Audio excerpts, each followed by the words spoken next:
Okay, welcome back to the Mueller Report audiobook. We're up to episode 16. We're in volume 2. We're reading from page 62. We're reading about the events leading up to and surrounding the termination of FBI Director Comey. James Comey was scheduled to testify before Congress on May 3, 2017. Leading up to that testimony, the President continued to tell advisers that he wanted Comey to make public that the President was not under investigation. At the hearing, Comey declined to answer questions about the scope or subjects of the Russia investigation and did not state publicly that the President was not under investigation. 2 days later, on May 5, 2017, the President told close aides he was going to fire Comey, and on May 9 he did so, using his official termination letter to make public that Comey had on 3 occasions informed the President that he was not under investigation. The President decided to fire Comey before receiving advice or a recommendation from the Department of Justice, but he approved an initial public account of the termination that attributed it to a recommendation from the Department of Justice based on Comey's handling of the Clinton email investigation. After Deputy Attorney General Rod Rosenstein resisted attributing the firing to his recommendation, the President acknowledged that he intended to fire Comey regardless of the DOJ recommendation and was thinking of the Russia investigation when he made the decision. The President also told the Russian Foreign Minister, "I just fired the head of the FBI. He was crazy, a real nut job. I face great pressure because of Russia. That's taken off. I'm not under investigation." Evidence. Comey testifies before the Senate Judiciary Committee and declines to answer questions about whether the President is under investigation. On May 3, 2017, Comey was scheduled to testify at an FBI oversight hearing before the Senate Judiciary Committee. McGahn recalled that in the week leading up to the hearing, the President said that it would be the last straw if Comey did not take the opportunity to set the record straight by publicly announcing that the President was not under investigation. The President had previously told McGahn that the perception that the President was under investigation was hurting his ability to carry out his presidential duties and deal with foreign leaders. At the hearing, Comey declined to answer questions about the status of the Russia investigation, stating the Department of Justice had authorised him to confirm that the Russia investigation exists, but that he was not going to say another word about it until the investigation was completed. Comey also declined to answer questions about whether investigators had ruled out anyone in the Trump campaign and as potentially a target of the criminal investigation, including whether the FBI had ruled out the President of the United States. Just checking the footnotes there. McGahn believed that 2 foreign leaders had expressed sympathy to the President for being under investigation. UN investigation, China sapping credibility. Moving on, Comey was also asked at the hearing about his decision to announce 11 days before the presidential election that the FBI was reopening the Clinton email investigation. Comey stated that it made him mildly nauseous to think that we might have had some impact on the election, but added that, even in hindsight, he would make the same decision. He later repeated that he had no regrets about how he had handled the email investigation and believed he had done the right thing at each turn. In the afternoon following Comey's testimony, the President met with McGahn, Sessions and Sessions Chief of Staff Jody Hunt. At that meeting, the President asked McGahn how Comey had done in his testimony. McGahn relayed that Comey had declined to answer questions about whether the President was under investigation.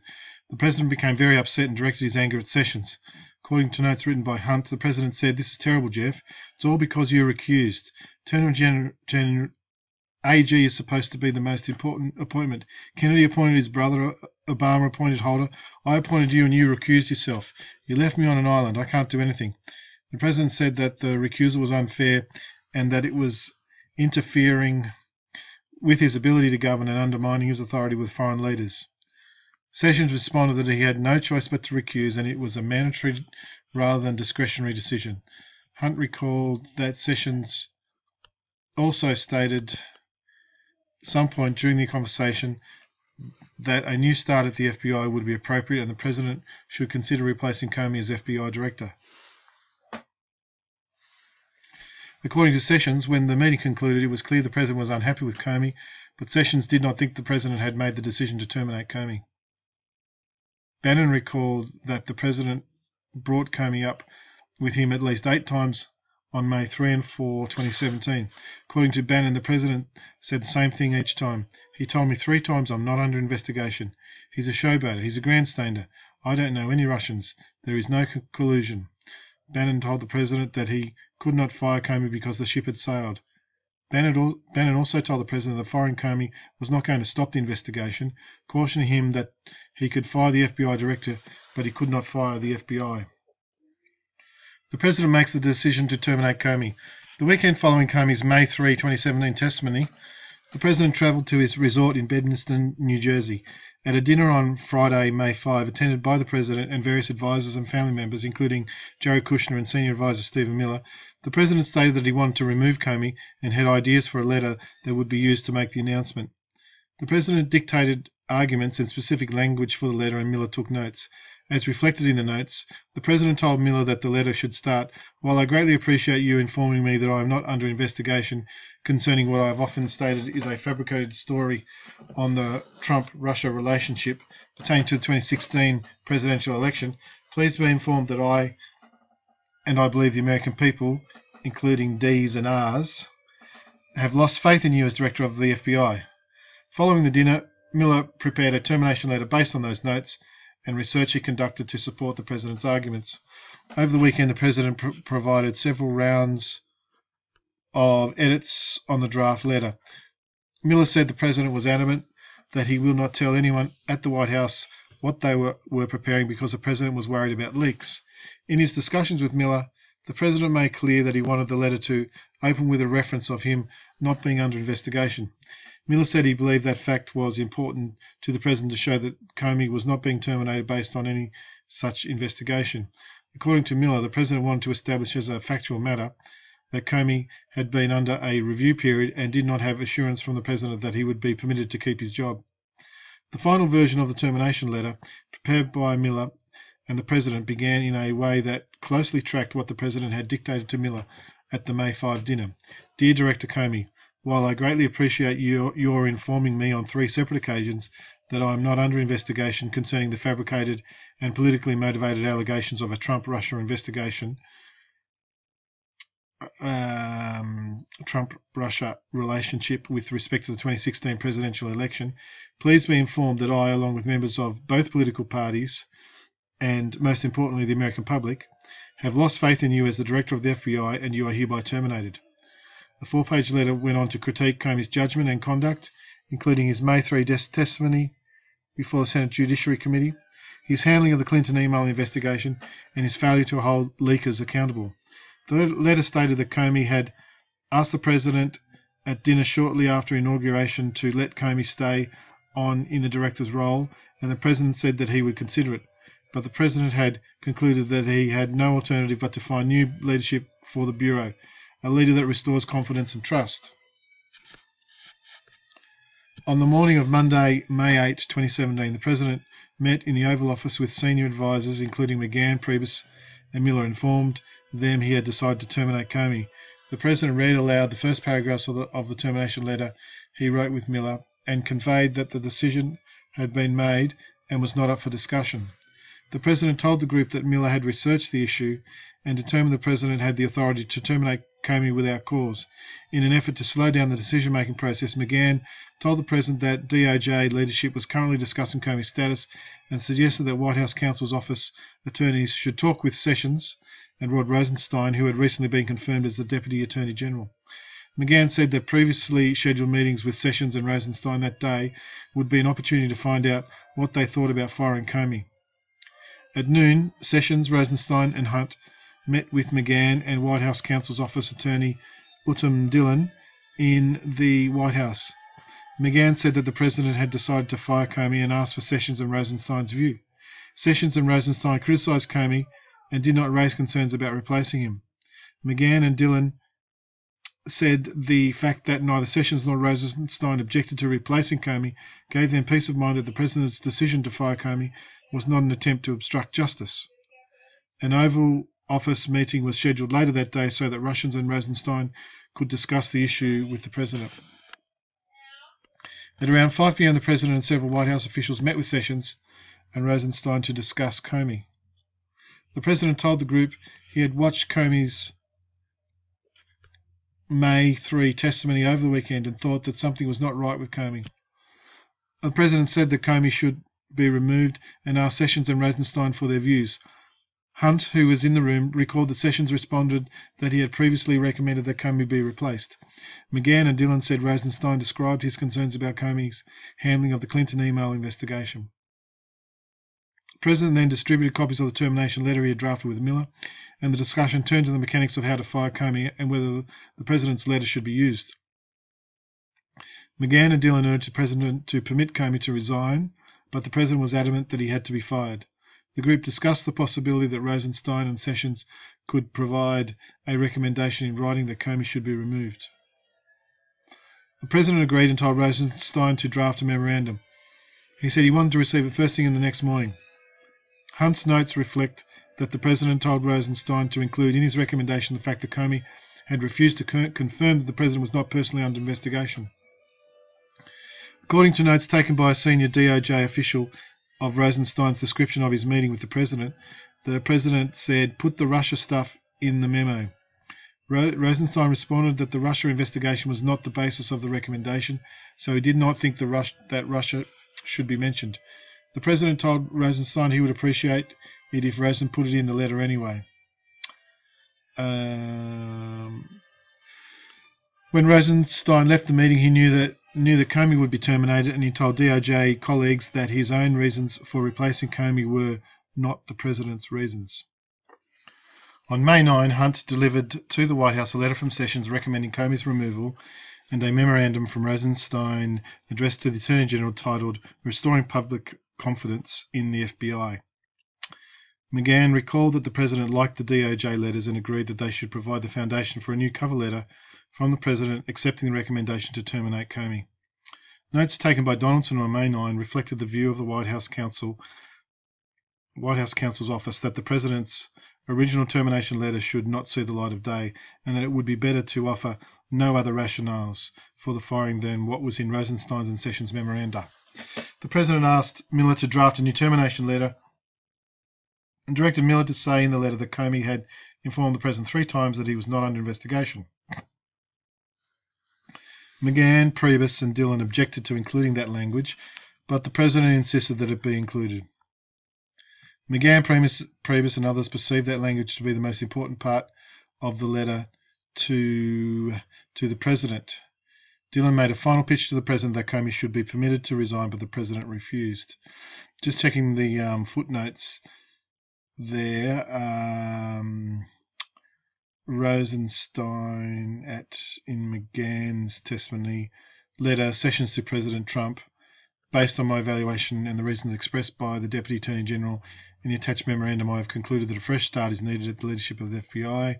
Memorandum, Rosenstein to Sessions, concluding with the way the Director handled the conclusion of the email investigation was wrong.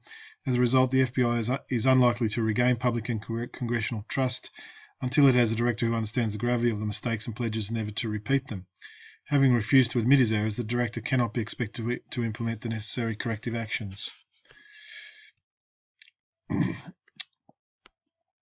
Around the time the President's letter was finalised, Priebus summoned Spicer and the press team to the Oval Office, where they were told that Comey had been terminated for the reasons stated in the letters by Rosenstein and Sessions. To announce Comey's termination, the White House released a statement which Priebus thought had been dictated by the President.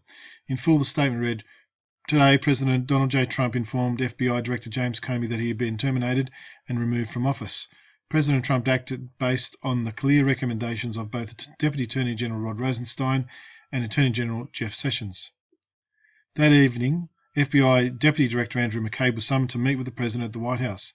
The President told McCabe that he had fired Comey because of the decisions Comey had made in the Clinton email investigation and for many other reasons. The President asked McCabe if he was aware that Comey had told the President 3 times he was not under investigation. The President also asked McCabe whether many people in the FBI disliked Comey and whether McCabe was part of the resistance that had disagreed with Comey's decisions in the Clinton investigation. McCabe told the President that he knew Comey had told the President he was not under investigation, that most people in the FBI felt positively about Comey, and that McCabe worked very closely with Comey and was part of all the decisions that had been made in the Clinton investigation. Just having a look at the footnote here, Dylan, in his interview, stated, providing the view that the President's desire to include the language about not being under investigation was the driving animus of the whole thing. Burnham's statement, Burnham knew the only line the President cared about was the line that said Comey advised the President on 3 separate occasions that the President was not under investigation. According to Hunt's notes, the reference to Comey's statement would indicate that, notwithstanding Comey's having informed the President that he was not under investigation, the President was terminating Comey. McGahn said he believed the President wanted the language included so that people would not think the President had terminated Comey because the President was under investigation. Okay, later that evening, the President told his communications team he was unhappy with the press coverage of Comey's termination and ordered them to go out and defend him. The President also called Chris Christie, and according to Christie, said he was getting killed in the press over Comey's termination. The President asked what he should do. Christie asked, "Did you fire Comey because of what Rod wrote in the memo?" And the President responded, "Yes." Christie said that the President should get Rod out there and have him defend the decision. The President told Christie that this was a good idea and said he was going to call Rosenstein right away. That night, the White House press office called the Department of Justice and said the White House wanted to put out a statement saying that it was Rosenstein's idea to fire Comey. Rosenstein told other DOJ officials that he would not participate in putting out a false story. The President then called Rosenstein directly and said he was watching Fox News, that the coverage had been great, and that he wanted Rosenstein to do a press conference. Rosenstein responded that this was not a good idea because if the press asked him, he would tell the truth that Comey's firing was not his idea. Sessions also informed the White House counsel's office that evening that Rosenstein was upset that his memorandum was being portrayed as the reason for Comey's termination. In an unplanned press conference later on the evening of May 9, 2017, Spicer told reporters it was all Rosenstein. No one from the White House. It was a DOJ decision. That evening and the next morning, White House officials and the spokespeople continued to maintain that the President's decision to terminate Comey was driven by the recommendations the President received from Rosenstein and Sessions. In the morning of May 10, 2017, President Trump met with Russian Foreign Minister Sergei Lavrov and Russian Ambassador Sergei Kislyak in the Oval Office. The media subsequently reported that during the May 10 meeting, the President brought up the decision the prior day to terminate Comey, telling Lavrov and Kislyak, "I just fired the head of the FBI. He was crazy, real nut job. I faced great pressure because of Russia. That's taken off. I'm not under investigation." The President never denied making those statements, and the White House did not dispute the account, instead issuing a statement that said, "By grandstanding and politicising the investigation into Russia's actions, James Comey created unnecessary pressure on our ability to engage and negotiate with Russia." The investigation would have always continued, and obviously the termination of Comey would not have ended it. Once again, the real story is that our national security has been undermined by the leaking of private and highly classified information. Hick said that she told the President about the reports on his meeting with Lavrov. He did not look concerned and said of Comey, "He is crazy." When McGahn asked the President about his comments to Lavrov, the President said it was good that Comey was fired because that took the pressure off by making it clear he was not under investigation so he could get more work done. The same morning on May 10, 2017, the President called McCabe. According to a memorandum McCabe wrote following the call, the President asked McCabe to come over to the White House to discuss whether the President should visit FBI headquarters and make a speech to employees. Checking the footnotes there. The President said he had received hundreds of messages from FBI employees indicating their support for terminating Comey. The President also told McCabe that Comey should not have been permitted to travel back to Washington, D.C. on the FBI's plane after he had been terminated, that he did not want Comey in the building again, even to collect his belongings. When McCabe met with the President that afternoon, the President, without prompting, told McCabe that people in the FBI loved the President, estimated that at least 80% of the FBI had voted for him, and asked McCabe who he had voted for in the 2016 presidential election. In the afternoon of May 10, 2017, Deputy Press Secretary Sarah Sanders spoke to the President about his decision to fire Comey, then spoke to reporters in a televised press conference. Sanders told reporters that the President, the Department of Justice and bipartisan members of Congress had lost confidence in Comey, and most importantly, the rank and file of the FBI had lost confidence in their director. Accordingly, the President accepted the recommendation of his Deputy Attorney General to remove James Comey from his position. In response to questions from reporters, Sanders said that Rosenstein decided on his own to review Comey's performance, and that Rosenstein decided on his own to come to the President on Monday, May 8, to express his concerns about Comey. When a reporter indicated that the vast majority of FBI agents supported Comey, Sanders said, "Look, we've heard from countless members of the FBI that say very different things." Following the press conference, Sanders spoke to the President, who told her she did a good job and did not point out any inaccuracies in her comments. Sanders told this audience that her reference to hearing from countless members of the FBI was a slip of the tongue. She also recalled that her statement in a separate press interview that rank-and-file FBI agents had lost confidence in Comey was a comment she made in the heat of the moment that was not founded on anything. Also on May 10, 2017, Sessions and Rosenstein each spoke to McGahn and expressed concern that the White House was creating a narrative that Rosenstein had initiated the decision to fire Comey. The White House counsel's office agreed that it was factually wrong to say that the Department of Justice had initiated Comey's termination, and McGahn asked attorneys in the White House counsel's office to work with the press office to correct the narrative. The next day, on May 11, 2017, the President participated in an interview with Lester Holt.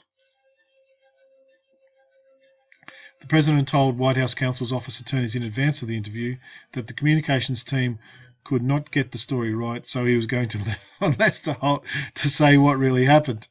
During the interview, the President stated that he had made the decision to fire Comey before the President met with Rosenstein and Sessions.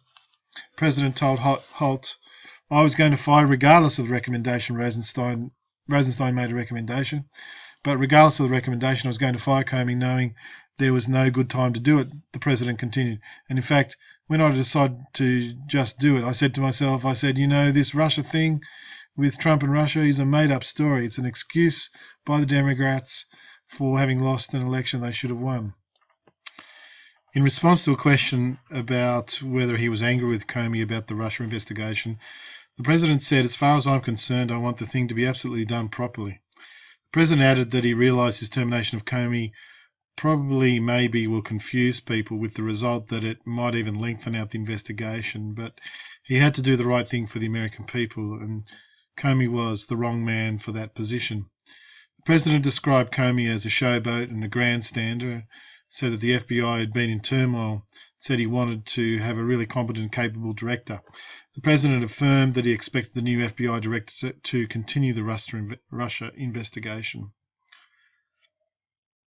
On the evening of May 11, 2017, following the Lester Holt interview, the President tweeted, "Russia must be laughing up their sleeves watching as the US tears itself apart over a Democrat excuse for losing the election." The same day, the media reported that the President had demanded that Comey pledge his loyalty to the President in a private dinner shortly after sworn in. Late in the morning of May 12, 2017, the President tweeted, "Again, the story that there was collusion between the Russians and Trump campaign was fabricated by Dems as an excuse for losing the election." The President also tweeted, "James Comey better hope that there are no tapes of our conversations before he starts leaking to the press." And when James Clapper himself and virtually everyone else with knowledge of the witch hunt says there is no collusion, when does it end? Analysis. In analysing the President's decision to fire Comey, the following evidence is relevant to the elements of obstruction of justice. A. Obstructive act. The act of firing Comey removed the individual overseeing the FBI's Russia investigation. The President knew that Comey was personally involved in the investigation based on Comey's briefing of the Gang of Eight, Comey's March 2017 public testimony about the investigation, and the President's one-on-one conversations with Comey. Firing Comey would qualify as an obstructive act if it had the natural and probable effect of interfering with or impeding the investigation. For example, if the termination would have the effect of delaying or disrupting the investigation, or providing the President with the opportunity to appoint a director who would take a different approach to the investigation that the President perceived as more protective to his personal interests. Relevant circumstances bearing on that issue include whether the president's actions had the potential to discourage a successor director or other law enforcement officials in their conduct of the Russia investigation.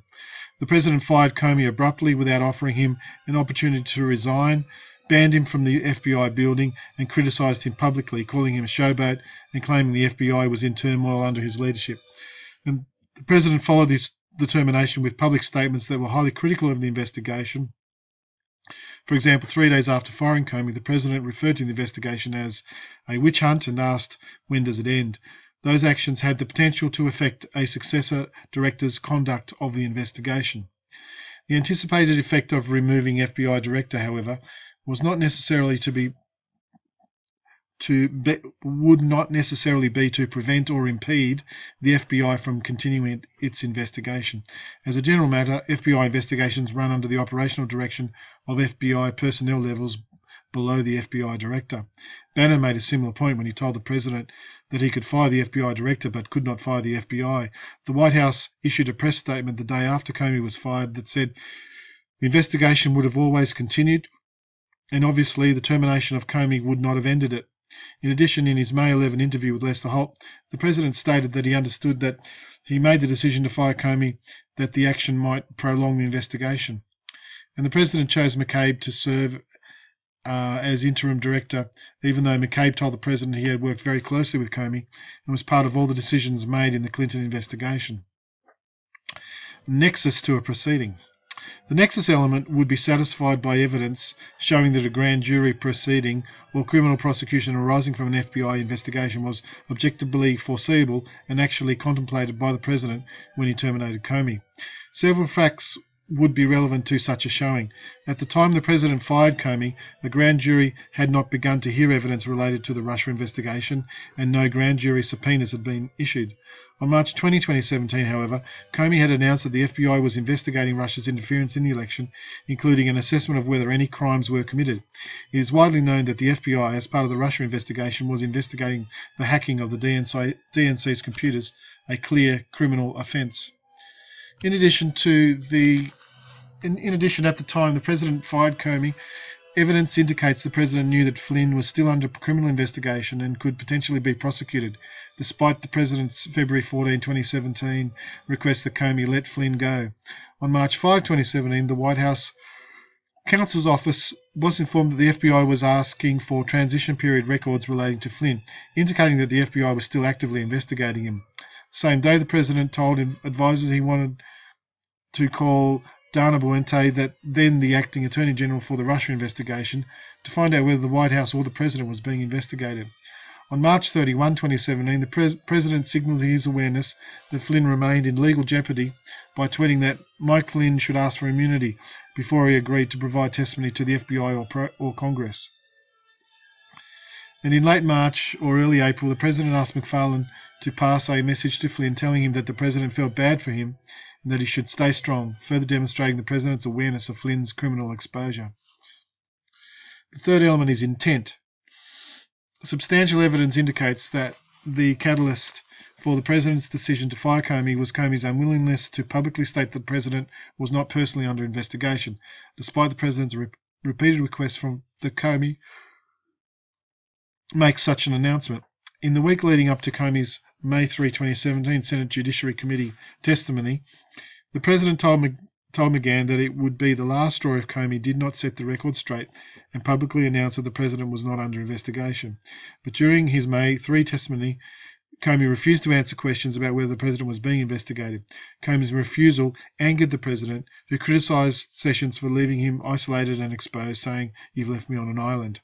2 days later, the president told advisors he had decided to fire Comey and dictated a letter to Stephen Miller that began with reference to the fact that the president was not being investigated. While I greatly appreciate you informing me that I am not under investigation, concerning that I've often stated as a fabricated story on a Trump-Russia relationship, the president later asked Rosenstein to include Russia in his memorandum to say that Comey had told the president that he was not under investigation.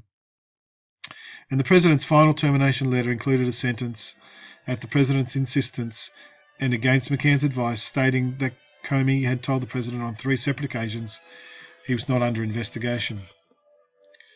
The President's other stated rationales for why he fired Comey are not similarly supported by the evidence.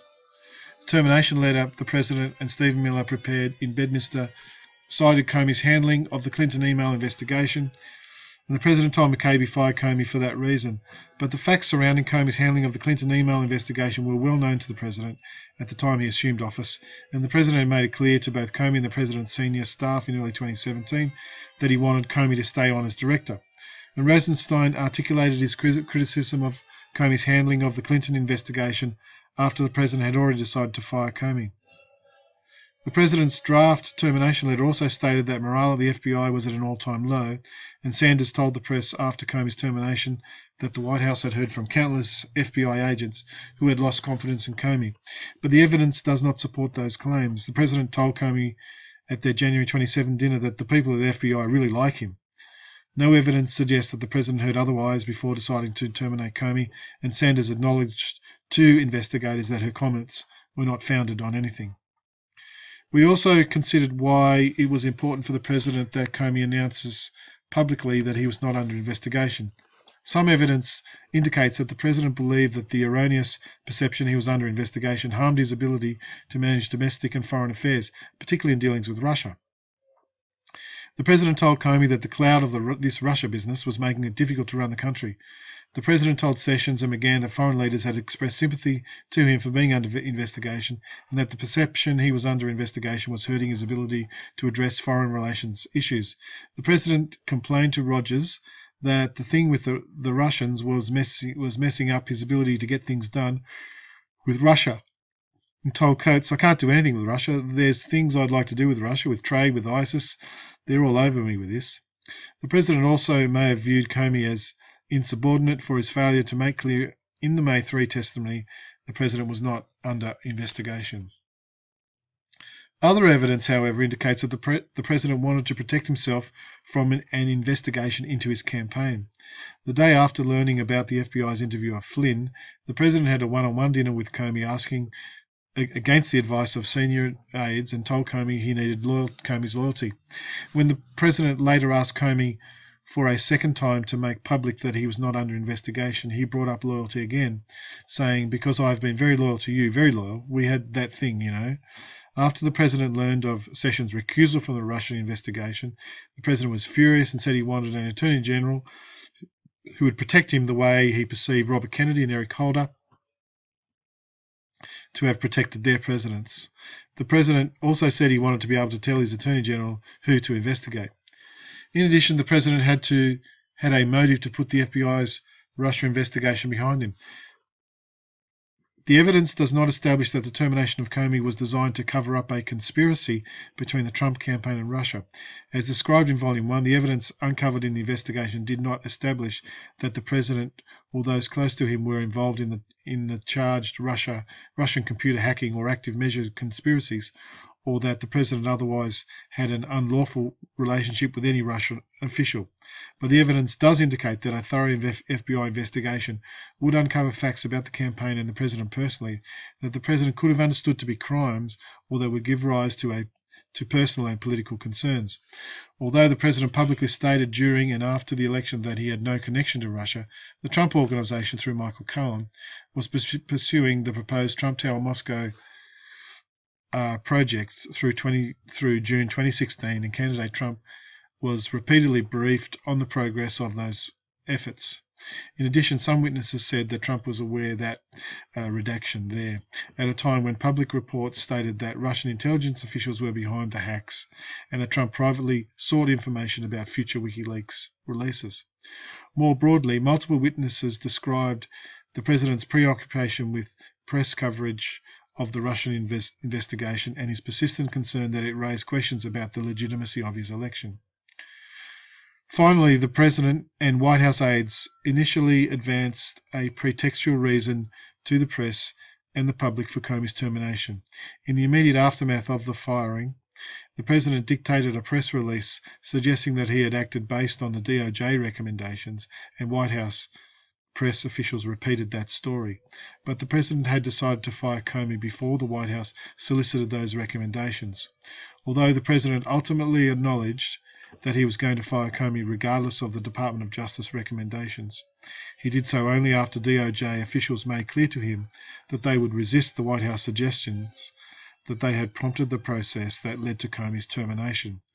The initial reliance on a pretextual justification could support an inference that the president had concerns about providing the real reason for the firing, although the evidence does not resolve whether those concerns were personal, political, or both. And that's the end of the review of the Comey matter. We move on to the president's efforts to remove the special counsel. I think we'll put that in the next